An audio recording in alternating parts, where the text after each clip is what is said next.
தலைப்புச் செய்தி. கருப்பு ஜூலை நினைவேந்தல் தொடர்பில் யாழ்ப்பாணம் வர்த்தக சங்க தலைவர் விடுத்துள்ள அழைப்பு. இனி விரிவான செய்தி.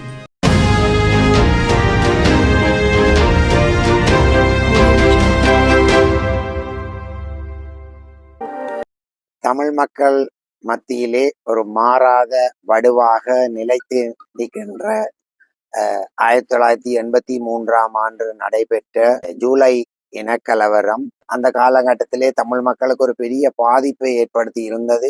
உயிரிழப்புகள், பொருளாதார இழப்புகள், இடம்பெயர்வுகள், இப்படி பல இன்னல்களை தாங்கி நின்ற அந்த கருப்பு ஜூலை ஆகிய 1983 நடைபெற்ற நிகழ்வு தொடர்பான ஒரு நினைவேந்தலும் பொதுக்கூட்டமும், அதாவது இந்த மாதம் 28 வரும் ஞாயிற்றுக்கிழமை பிற்பகல் 3 மணி அளவில் யாழ் நகரிலே அமைந்துள்ள தந்தை செல்வா நினைவு அரங்கிலே நடைபெற உள்ளது. இதிலே அரசியல் தலைவர்கள், பாராளுமன்ற உறுப்பினர்கள், நலன் விரும்பிகள், இதிலே ஆர்வமுள்ள எல்லோரையும் இதிலே கலந்து சிறப்பிக்குமாறு அன்புடன் வேண்டுகின்றோம்.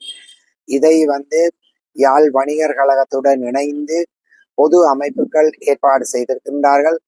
ஆகையால் இந்த நிகழ்வு நாங்கள் ஒரு கட்டாயம் நினைவு கூறப்பட வேண்டிய ஒன்று. அந்த காலகட்டத்திலே இருந்த அரசியல் கைதிகளும் பல பேர் அந்த நேரம் கொல்லப்பட்டார்கள். இப்படி பல இன்னல்கள் அந்த நேரம் தமிழ் மக்களுக்கு எதிராக கட்டவிழ்த்து விடப்பட்டது. இதை நாங்கள் கட்டாயம் நினைவு கூற வேண்டிய ஒரு இக்கட்டான நிலையிலே இருக்கின்றோம். ஆகையால் மக்கள் எல்லோரும் இதிலே அணிதிரண்டு கலந்து கொள்ளுமாறு அன்புடன் கேட்டுக்கொள்கிறோம்.